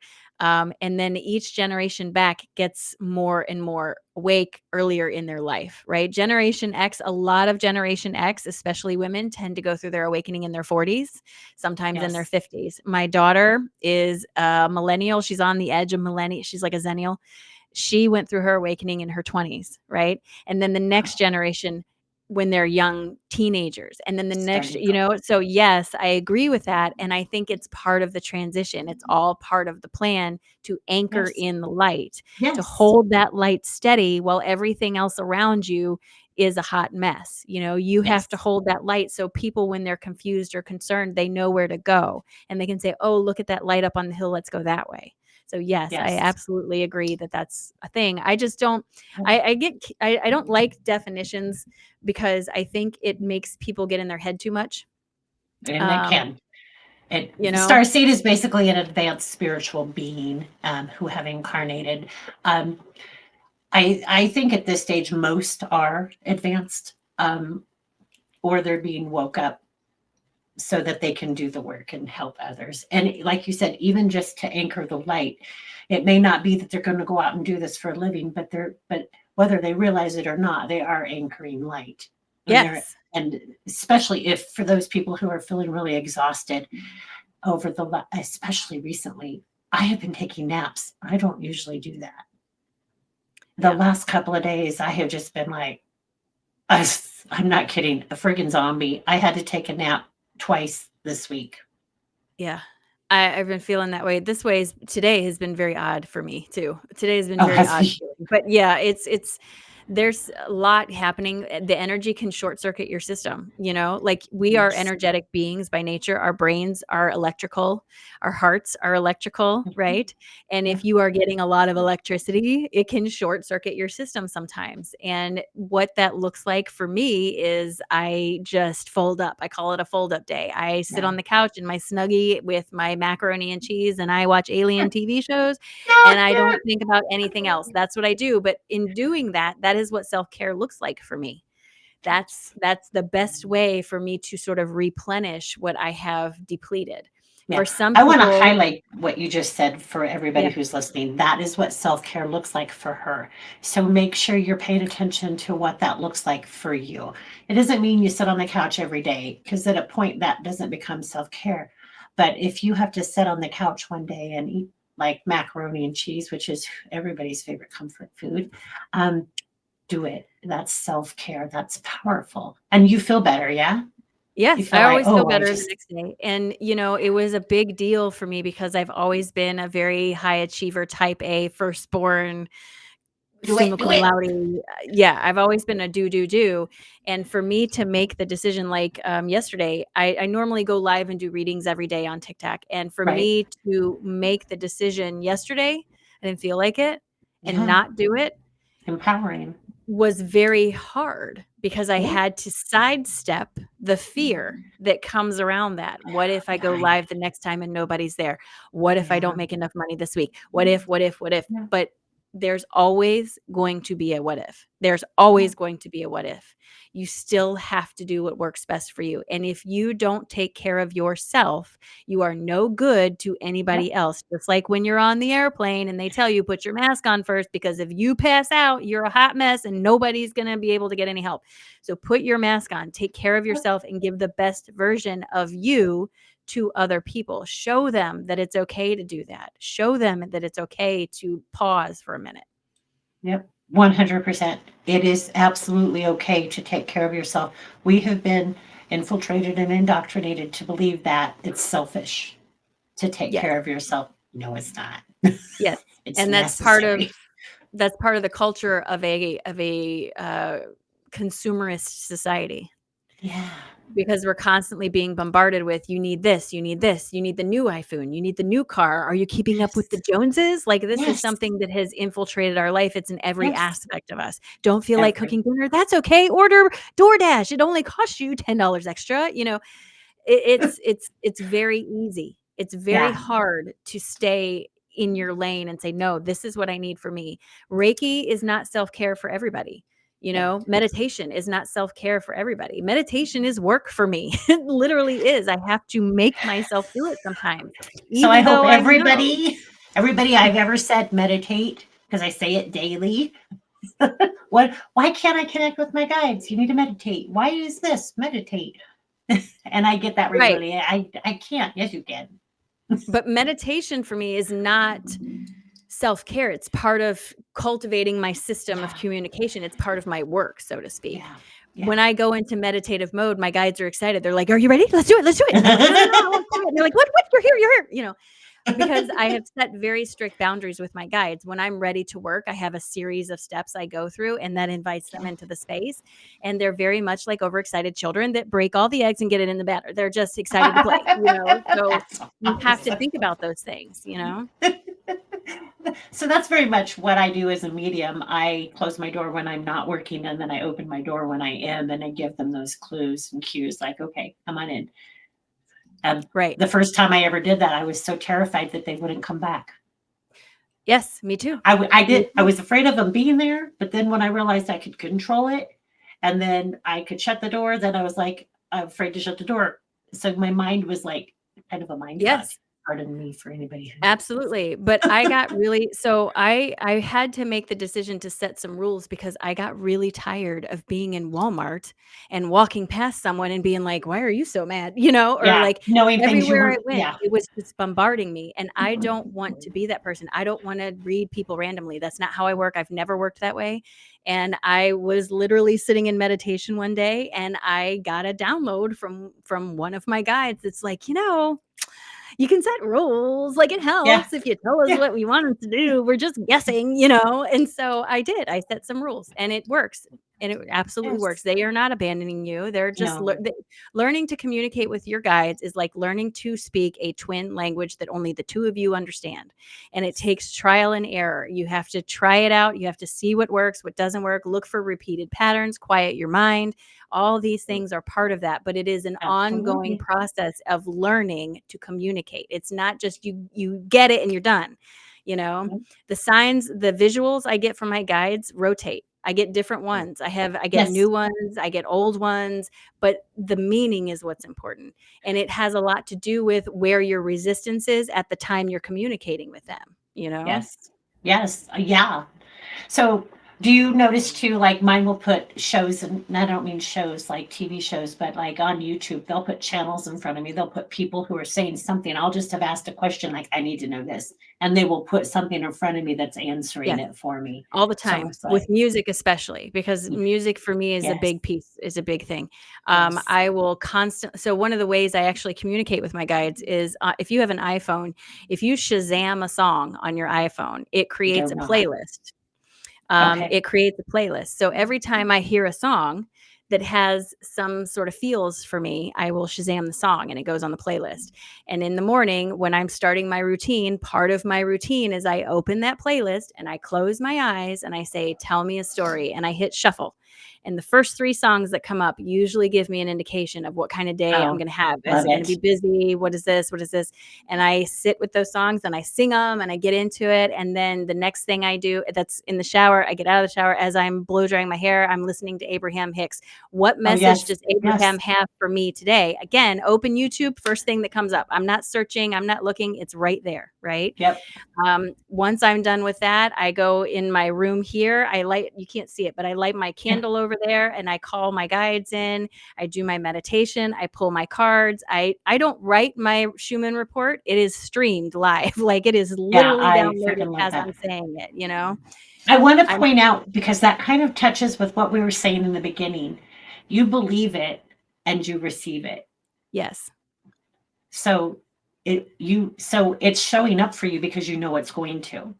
Yes. And the highlight here is that you're trusting it. Yes, you have to trust it. And someone once said to me that the best way to think of something that you want to manifest, let's just say, is back in the day when someone wrote you a check and you deposited it, there was like a 2-day wait before it was in your Yes. account. Yeah. They said you want to act like you know you just put that check in the bank, and you Yes. know in 2 days every dime is going to be there for you. You should be Yeah. excited. You should be like, what am I going to do with it? Oh my gosh, I'm going to buy this, I'm going to buy this and this. You have to tell yourself it's already in the bank, and then it Yes. will find its way there. And people want to argue with me on that, but there is no better demonstration than my own life. Like, Yes. I am a completely different person than I was 5 years ago. People who haven't seen me in 5 years will see me now and not recognize me because I look Yeah. different, I act different, I feel different. Yeah. Everything is different. I'm Yeah. getting people tell me, okay, and I'm not trying to be this person, but people tell me who haven't seen me in 5 years that I look way younger now than I ever Oh, did 5 years ago when I was coloring my hair and wearing makeup and doing all this stuff to try to keep up with things. I stopped doing yeah. all that stuff, and I get so many more people saying, "My God, you look so much younger. You look this and that. What are you doing?" And I'm like, "I'm just deciding to be happy." You know?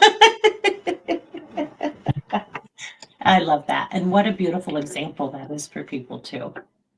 It's an Yeah. amazing example. If you and the thing is, if you like coloring your hair, absolutely you should do it. Just Absolutely you did should. If you just did feel good, today. right, if that helps you feel good, absolutely you should. I absolutely hated coloring my hair. It drove me insane. I didn't wanna do it, but I was doing it because obviously I've got a lot of wisdom, right? And so I was Well, that's constantly trying to cover that up because I thought it aged me. I hated coloring my hair because I hate the smell and the feel and the cost and all this stuff. COVID hit was all the very cost. convenient. Oh COVID boy. was very convenient. I grew out my bangs, I grew out my hair, I quit wearing makeup, I quit eating red meat. I did a lot of stuff during COVID. Oh my God. So you and I kind of did an absolute flip flop on that. So I didn't used to dye my hair. I could care less. My hair was my hair. I never used to have my nails done. I mean, most of the things, but as I started to grow in my mediumship and my psychic abilities, things just started changing. I was like, oh, I think I want to try something new with my hair today. So I mean, I still have the Yes. freaking brown stuff, but I noticed a change in that area where I do things too differently as well, but it kind of went in a different way for me. I'm still not a prima donna, and no offense to anybody who is. So if you like that, that's great. Fruity. I still have horses. I still ride. I'm still usually come in all smelly and stinky and dirty. Um, so There's but you know what? I think it's important for people to realize that there is no wrong in or right in spirituality. It's individual. yeah, So it's what feels good for you. And you shouldn't be measuring how good it feels for you based on someone else's reaction to you, yeah, because their and reaction to you has everything to do with them and nothing yeah, to do and with you. nothing to do with you. And I like that we do it in different ways, but we still come to meet in the middle so people can see that not everybody is the same, and we can reach different people because of our differences. Yes, and that's important. One of my theories, the reason why I think we have so many different spiritual teachers is because there are so many different kinds of people. And Yes. for me, I'm a perfect example. You cannot give me an Eckhart Tolle book and expect me to understand what in the hell this man is saying. Because to me, he sounds like he's speaking some foreign Martian language. I'm like, what? He someone gave me his book. Now I understand he has a lot of wisdom and a lot of knowledge. I absolutely have tons of respect for him, but the Yes. way he writes is Yeah. very esoteric in nature.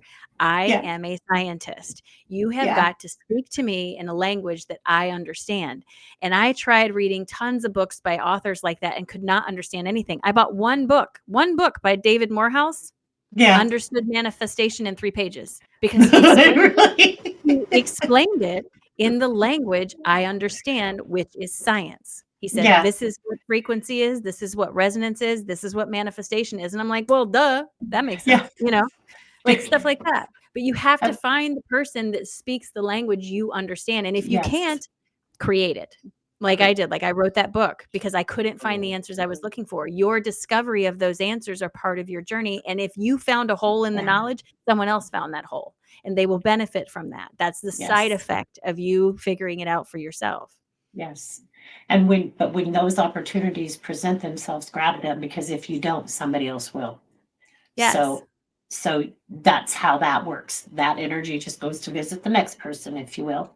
Okay. Yes. So you have Michael to grab it. Jackson used to say that ideas were living things Well, and that they come to visit. And if you're not strong enough, I mean, creatively, we're not talking about any of his other stuff, but with his yeah, music, that if you don't take that idea, it will go to somebody else. And if you yeah, look at society, look at the rash of movies that come out. We have clumps of movies that come out with the same yes, themes all the time. literally, yes, Clumps, because literally, ideas are living things and it drops down, and whomever is open to that is going to pick up on that, and their interpretation of that idea is what we get.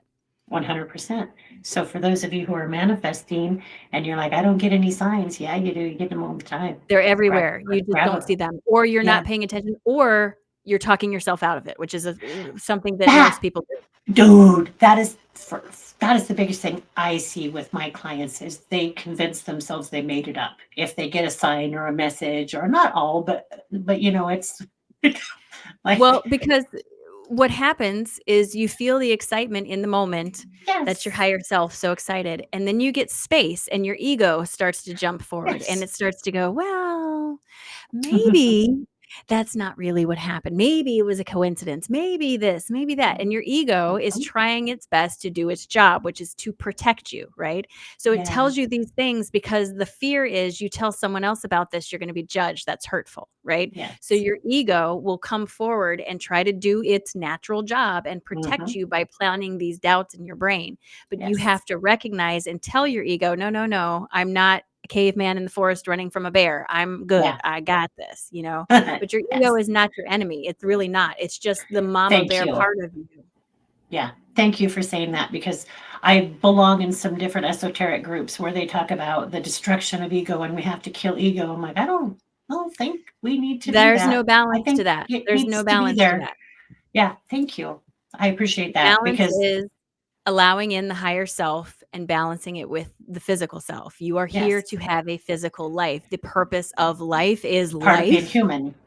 It's life, right? And I mean, I haven't seen the movie yet, but it's all over the internet where Superman, there's a scene where he's yelling at Lex Luthor and he's talking about how every day he gets up when he's scared, when he's worried, and he loves and he hurts.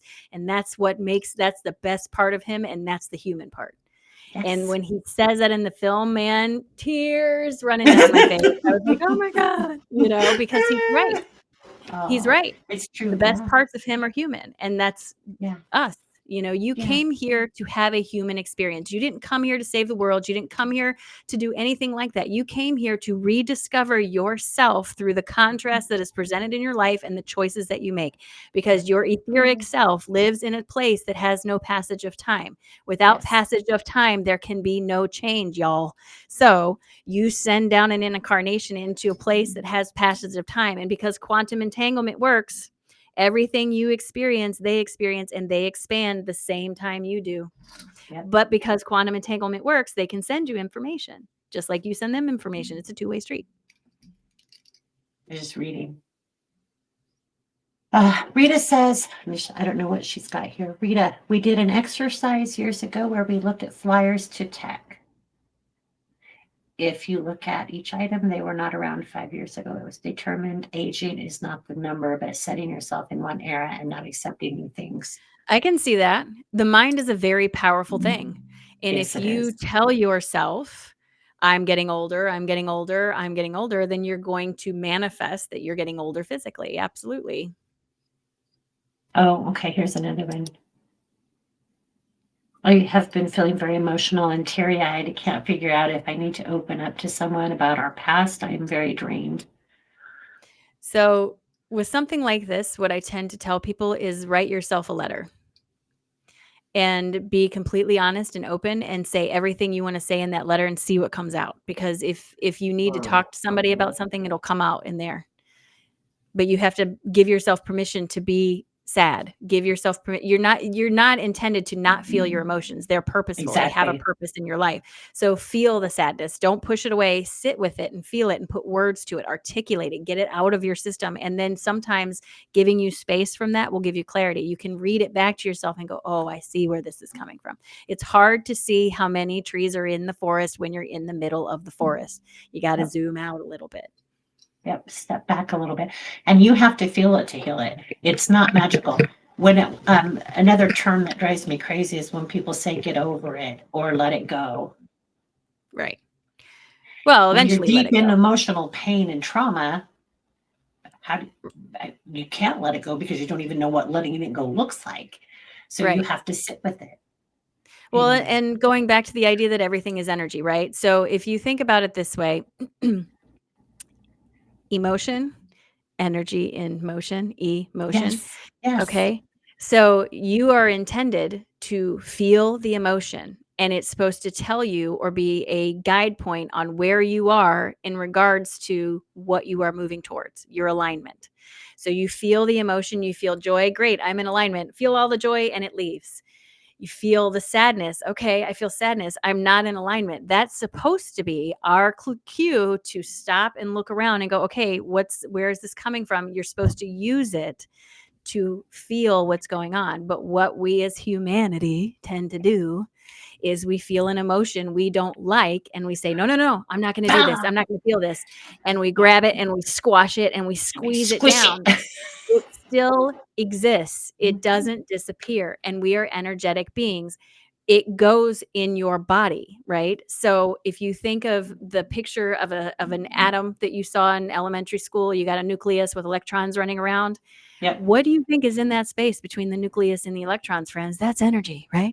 So you start squashing down this feeling of guilt, right? And like attracts like. So the next time you have an experience that you feel guilt, you add more to it, and then you add more to it. And what happens over time, that atom gets heavy, then the cell that the atom is in gets heavy, then the organ that the cell is in gets heavy, and then you get dis-ease. By the time you have a physical dis-ease manifesting in your body, it is so energetically out of alignment that energy alone is not often going to fix it. It has to come from a 360-degree angle here, and physical health. And that's how you work on that. And people all the time will tell me, well, you don't know. Yes, I do. Because before my awakening, I was on 5 medications every day. That was my breakfast. 5 Yeah. medications. Anxiety, depression, OCD. I take one medication now, and only because I have to, because I had thyroid cancer and I don't have a thyroid. So if I don't take this, I'll go into a coma. That's Can I the ask only you about medication. that? Yeah. When you developed the thyroid cancer, were you at a place in your life where you weren't speaking your truth, or you weren't speaking up, or you had a really hard time with My whole other people? life. My I want entire to life. highlight that for people too. I would say everybody that I know who's had thyroid cancer has had that issue, and that's why I always fucking tell people you have to speak your truth.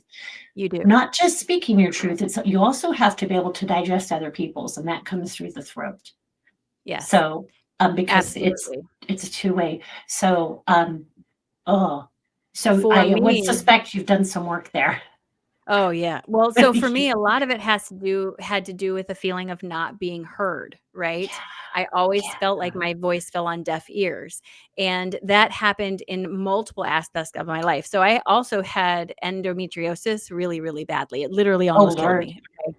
But for most That's of my brutal life, too. every time I went to a doctor, they didn't believe me. Every time. But they would tell me I was making it up, that I was exaggerating, this, that. It ended up to the point where I got so ill from this. I lost 100 pounds in 3 months and had to have emergency surgery to get rid of this. And when the doctor did the surgery, this was a new doctor I went to. She came out, and my husband, I love my husband. I've been married to him for 27 years, but he never Yeah, believed me because the doctors were yeah, telling him yeah, that I was making this up. yeah. She was so angry about this that she came out after surgery and sat down with him and made him look at the photos from my surgery and made him listen to her say, "Do you understand what she has been walking around with for the last 25 years?" and made him sit there. And he told me, he goes, I will never doubt you again. But that was a big part of it because I grew up in a Sure. household with parents who were very busy. I had an abusive alcoholic father. I never had a voice. Yeah. So thyroid cancer, energetically speaking, makes perfect sense. It was also not long after the thyroid cancer that I got the blood clot disorder, like a year. And then right after that, I had another step. And all of my awakening steps have come through medicine, right? Think about that. Yeah. Even from the Yeah. endometriosis through here. And I was in medicine because that's the language my soul spoke. Yes. I had to go through something that I had faith in order to see that because I had resistance to everything else. As a matter of fact, in my undergraduate studies, I got an undergraduate degree in psychology. The capstone project for my psychology degree was to Uh-huh. write a paper about a fringe religion. I wrote a paper about Doreen Virtue. And for all you new people in here who don't know who she is, she was a big deal back in the She day. was a big deal. Doreen Virtue was a big deal back in the day. And I wrote a paper In this and world, it's graduated, metaphysical, and yeah. graduated college writing a paper about how crazy she was. Tore her apart in that paper. Fast forward 20 some odd years later, I'm opening a physical wellness center. A friend walks in with a stack of books he wants to donate to the library, and every one of those books was a Doreen Virtue book. And he had no idea I'd written that paper. That is your higher self going, hey, you could have Hey, avoided all of this if you would have just paid attention to this 20 years ago. You right? know? It's like you were on the right track. We were trying to tell you, Doreen Virtue, you might have done Right. I something different and with I that think I information. think we have a lot of moments like that in our lives where we have the opportunity to Yes, wake up and we make yes. choices that move us away from that. And that's why for a lot of us the awakening can be so disruptive because we've had Mhm. opportunities before we got so grounded in what Yeah, we believed in. We had yeah, opportunities, so many. many. There I can look back in my life Dude, and see hundreds of times that I could have chosen to embrace something different or to have be more open-minded or whatever and actively yes, chose not and to. sometimes it takes something very traumatic to shift you, to make the changes in your life, to get you to where you needed to be, and that's part of your soul contract too. And I think that's part of what our guides can do for us is to kind of remember, remember, remember, and it's going to get Yeah. bigger.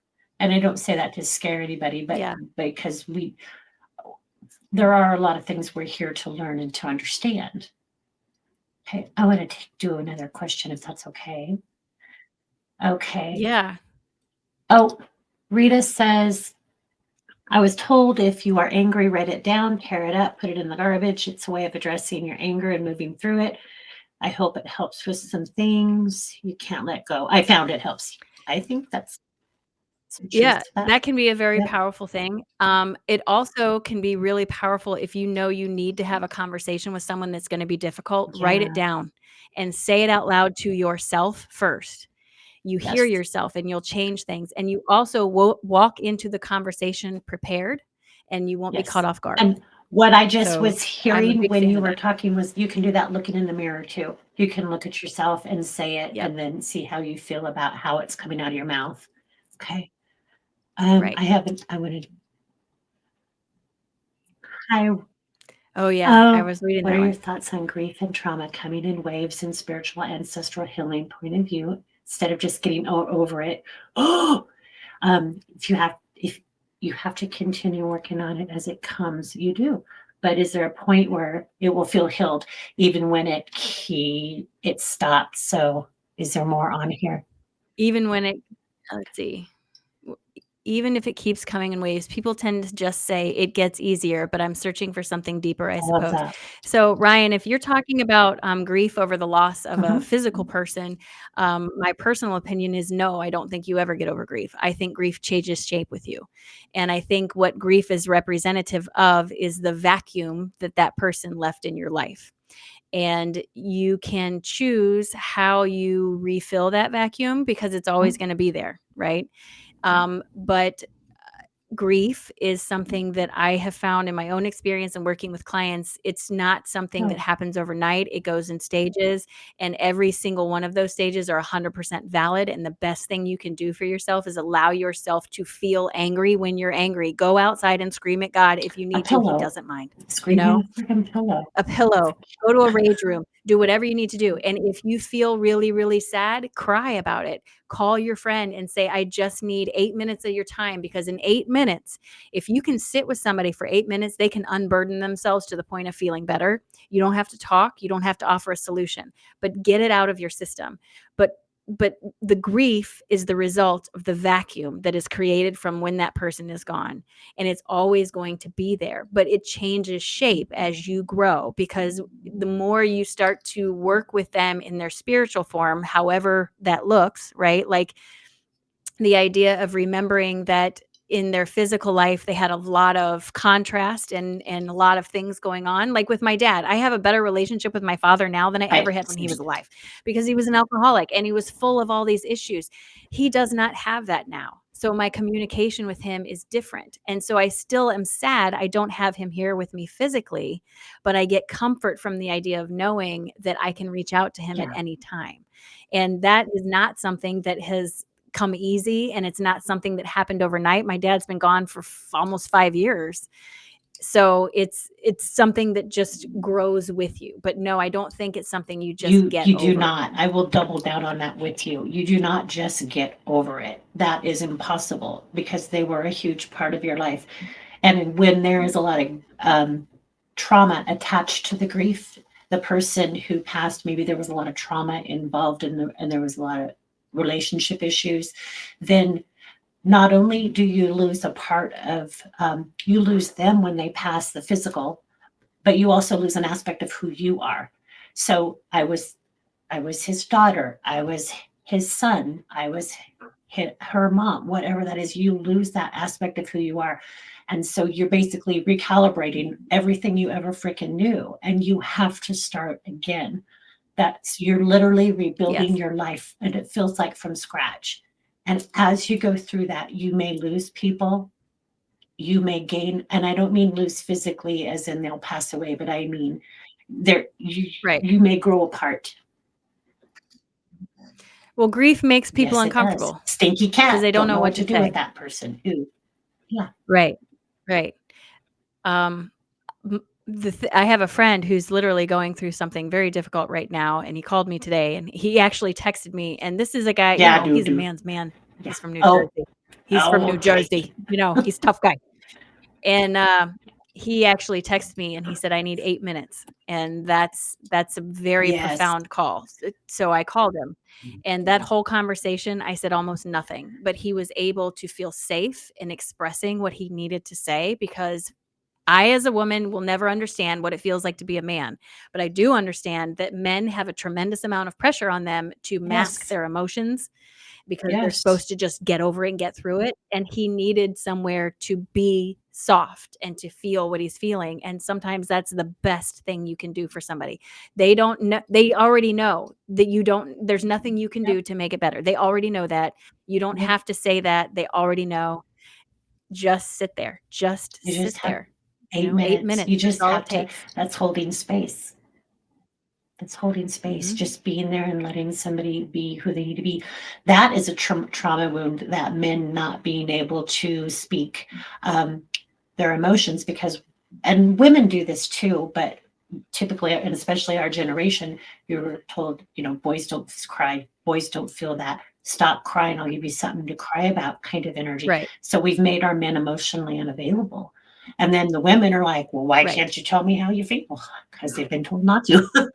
Right. Because they don't Yeah, have the language. yeah, They don't yeah. have the language. They So don't know how. And this part of the purpose of the re-rising of the divine feminine is to give back our brothers part of their heart, because it feels like they had to leave it at the door. And that's not a complete person. They need to be allowed to feel how they feel.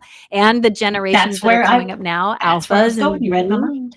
are very open to Yeah, talking about how they're they able feel, and to. very open to And as creating. much as that Yeah, pisses because off they have the the rough language. and tough people, it is actually a beautiful thing that we have these kids that do come in and they are able to communicate, because that's when you get shit solved, is when you can talk and you can hear each Yes. other. Not just so you can do all the talking, but when you guys can work together. And Yes. Perspective changes lives. that's pretty powerful. Oh, Ryan said thank you. Oh, but you're welcome. You're welcome. Okay. don't see any other questions. Hi, Cindy. Well, Stacy says, "How can we start to do this and transform Oh, ourselves and lives?" So I'm not sure if you're speaking specifically about grief, but the thing I tell everybody when they say, "What's my one thing I tell people to do?" is you got to stop worrying about it. You got to stop. You got to stop worrying about it because no amount of worry is going to change anything, and then you're just punishing yourself twice. beat it. So mindfully plan, right? Mindfully plan. Be aware of your life but stop focusing on all that stuff that makes you feel out of control because there is literally nothing you can do. What you can do is be the Mhm. alternative. Be the alternative. That's how you start. If you're in a community where there's so much anger and frustration, walk around like a beaming piece of sunlight. You have to be the alternative. And that is a choice that you make every single day, all day long. It is not something that just snaps into place and it's just good and you're ascended and you're No, saved and everything's wonderful.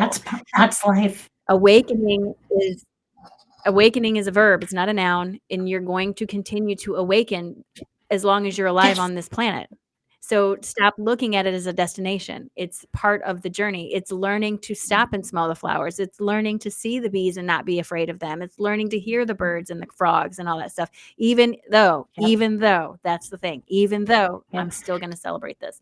The reason I go outside every single day when I make my video, no matter how cold it is, no matter how rainy it is because I want to start my day every single day grateful for this planet that I stand on. And that's the easiest way for me to do that because that sets the tone for my Yes, setting entire your day. intention. That's beautiful. What you're saying kind of speaks to what Ryan's question was about that point of it being healing, is it is an ongoing process. And every day you have to choose. One of the things Derek, my son, told me when he passed was, Mom, you're focusing on my passing instead of my life. And he said, if you could Right. start focusing on the beautiful things, the beautiful experiences, it will help you shift that. So I had to literally start thinking about those things. And it was a conscious effort that I had to make. It didn't just wake up magically one day and it was gone. Because still to this day, I have days. Right. Yeah. And that's part of the human experience is you're going to have Yeah. difficult days.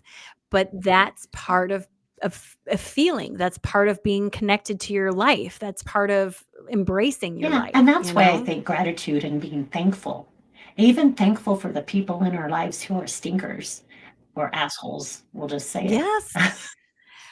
Yes, because if you don't know what you don't like, you don't know what you do like. Thank you. And you have to have the Yeah. contrast. Contrast is a powerful word. I love that word.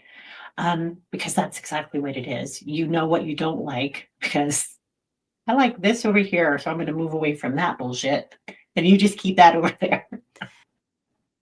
Yeah, and I wanna give everybody a suggestion. There's a song, it's called, "Enjoy the Ride," and it's by an artist named Abel Oh, Hart, and if you are feeling funky, if your day is starting off on the wrong foot, I would encourage everyone to go and is it just on play the YouTube? song and give yourself it's on Apple Music, it's on all kinds of stuff.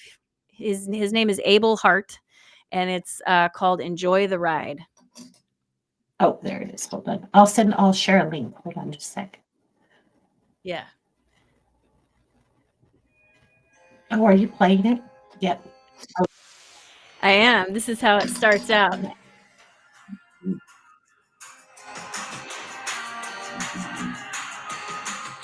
I'm sharing a link. It'll start your day off in a good way. But he talks a lot about being grateful for the little Oh, things in that song. Ryan. I hear you, Melissa. He's laughing. Even though through the shadows there is so much more light to see. Oh, there is, sweetheart. There is, but it takes time. Right, but without darkness, there is no light. There has to be Yep. contrast.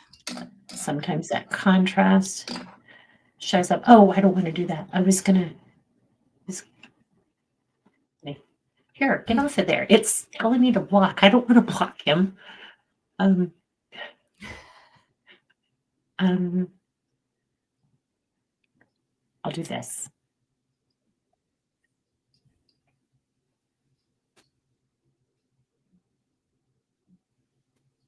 Okay.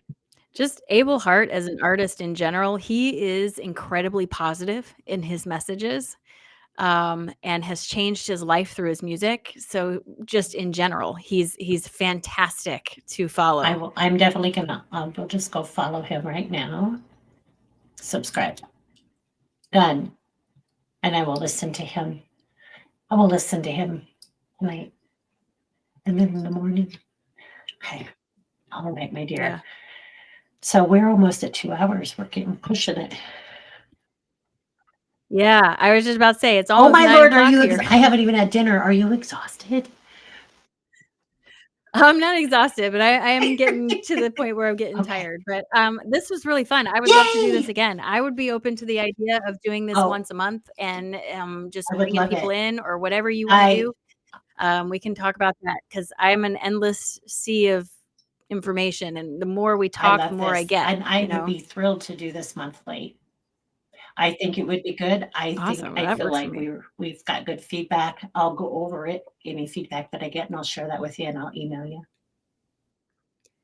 Yeah, and bring your Yes. questions. Bring your questions. What is manifestation? I have a great understanding of explaining things in a way that can be relatable. That's part of my gift Yeah. is perspective. It was one of the greatest parts of being a teacher is that I was able to help my students see perspective and find the answer on their own, and that is my personal Yeah. favorite feeling is when I'm sitting across from someone and I'm talking to them and they have that look on their face and they're thinking, and the minute Yeah, they get it, their eyes light up. That that is is empowerment. incredible. That is Yeah. empowerment. And that's my favorite feeling in the whole world. Well, we're getting great feedback so far. Yes, this was great. Thank you. Rochelle says, I love this so much. Two beautiful, powerful women. I think I flip flop those words. Do you do that too? Do you read That's words? okay. I read freaking backwards sometimes, or I see words that aren't there. I I do, or I read numbers weird sometimes, and I switch up acronyms a lot. I recorded a podcast interview the other day with this guy named Raymond Christian, who's an AI developer. It's actually a Oh, fascinating episode because he's talking about how much AI yes. has changed and that sort of stuff. And I kept wanting to say non-human intelligence, but I kept saying NIH, and he's like, "What's NIH?" And I'm like, non-human intelligence? He goes, "You mean NHI?" And I'm like, "Oh, yeah, That's one. NHI, not the National Institutes of Health." It's That's awesome.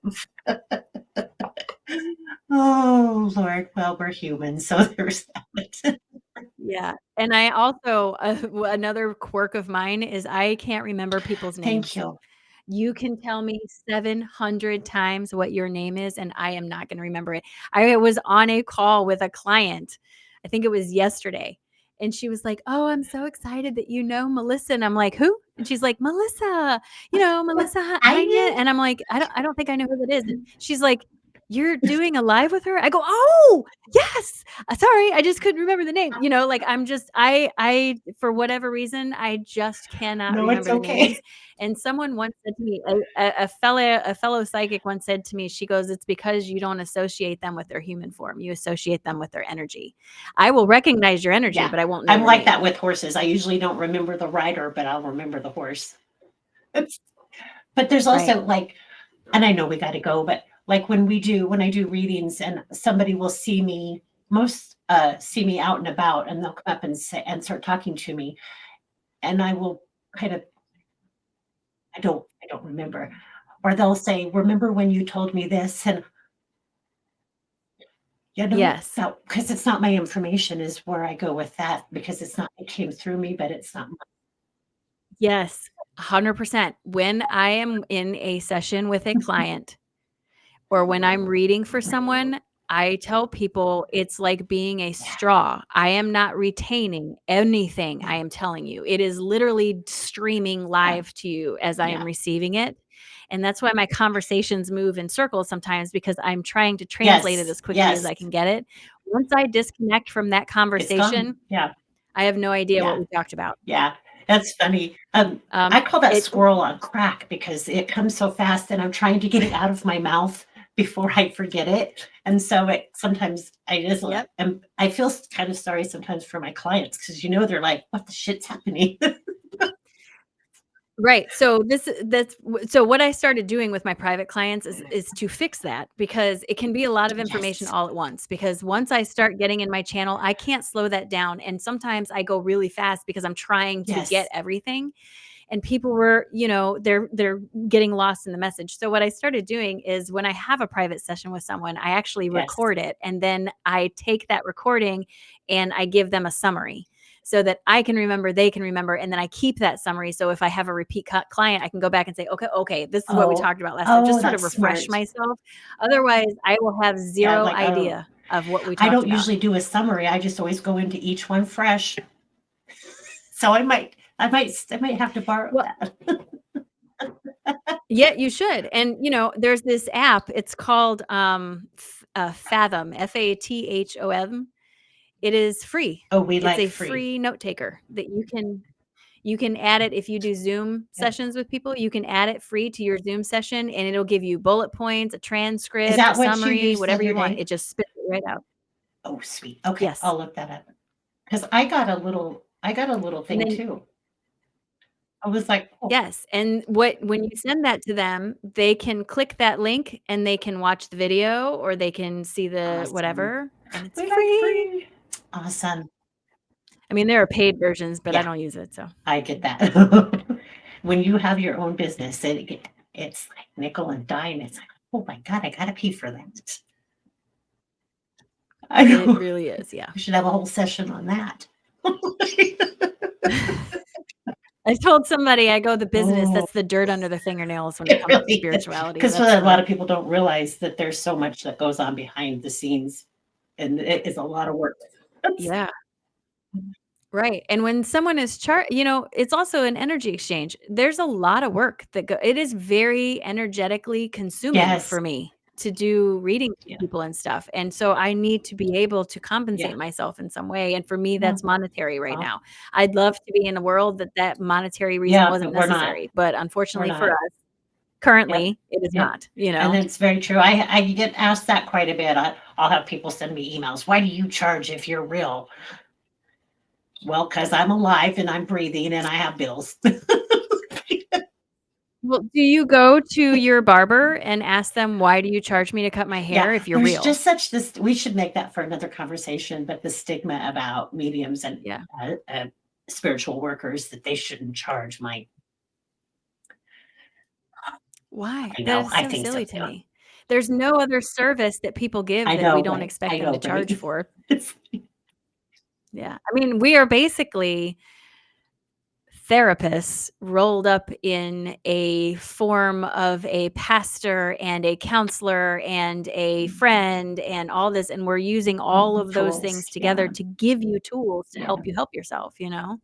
Just you go to a therapist, you pay Oh, several geez. $100s an hour, Yeah. so you're getting a deal, friend. You know? Touche. Oh, well, looks. I'm excited. I do want to do this again. I will definitely. We'll talk. I do want to throw her up here on the screen. So I grew up with Tracy. She's a nurse as well. We were feral for two. Her and I snuck out some windows together in our feralness.